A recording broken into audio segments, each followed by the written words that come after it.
On va s'intéresser à l'exercice 36, page 408 sur la loi normale. Donc on a une randonnée en montagne avec une durée moyenne de 300 pour les 300 participants qui a été de 240 minutes. On a X, la variable aléatoire qui a un marcheur associé la durée du parcours en minutes, et on va passer à la loi normale centrée réduite en faisant X moins 240 divisé par 20. Alors le fait de faire ça, implicitement, on est en train de vous donner l'écart type 20 de la loi normale suivie par X. Mais nous, on va faire comme si on ne le savait pas, on va juste utiliser la variable aléatoire Y qui suit une loi normale centrée réduite. On vous demande quelle est la probabilité qu'un marcheur choisi ait mis plus de 280 minutes. Donc, on vous demande P de X supérieur ou égal à 280. On va passer à la centrée réduite en enlevant la moyenne moins 240 de chaque côté et en divisant par 20, qui est théoriquement l'écart type.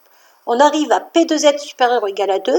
Il suffit d'utiliser la calculatrice avec distribution normale FREP, borne inférieure 2, borne supérieure par exemple 1000, un grand nombre, moyenne 0, écart type 1. Ensuite, on vous dit combien de personnes environ ont mis plus de 280 minutes pour faire cette randonnée. Donc, il faut se dire que ce qu'on vient de trouver, c'était donc 0,023, c'était la probabilité que les gens mettent plus de 280 minutes pour un marcheur. Vu qu'il y a 300 participants, on va donc faire 300 fois cette probabilité, on aura donc à peu près 7 personnes.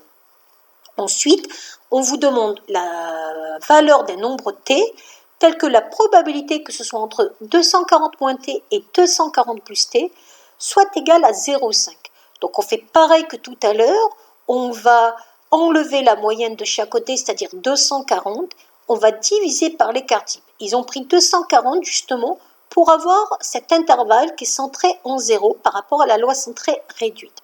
Donc là, vous allez avoir la possibilité soit d'utiliser la T83 avec distribution inverse normale et de faire une aire centrée, une aire de 0,5, soit en utilisant pour la T82 la touche inverse normale, mais cette fois-ci, il faudra prendre la partie de l'aire qui est inférieure totalement à T sur 20, et donc il faudra prendre 0,5 plus la moitié de 0,5.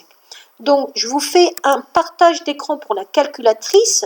Donc on va d'abord utiliser comme si on avait une T83, donc seconde distribution, je prends la touche inverse normale, je veux une aire de 0,5, moyenne, alors est-ce que c'était bien 0,5? Attendez, je vais revérifier. Donc je veux une aire de 0,5, oui. Donc pour la partie qui est centrée, donc moyenne 0 puisque je suis sur la centrée réduite, écart type. Et là par contre avec la T83 je vais centrer. Donc entrée, entrée. J'arrive à une zone qui serait entre moins 0,67 et 0,67. Pour ceux qui ont la T82, par défaut, c'est une zone à gauche. Donc je suis toujours sur inverse normale, sauf que l'air, je vais prendre l'air qui est centré, puis lui rajouter la moitié de ce qui reste. Donc la moitié de ce qui reste est 0,5 divisé par 2. Donc 1 moins 0,5, donc 0,5 c'est l'air qui est centré, plus la moitié de ce qui reste, donc 0,5 divisé par 2. Et là, je suis dans la zone à gauche, pour la T83, mais sinon, pour la T82, par défaut, c'est à gauche. Et je vais retrouver la même valeur, 0,67.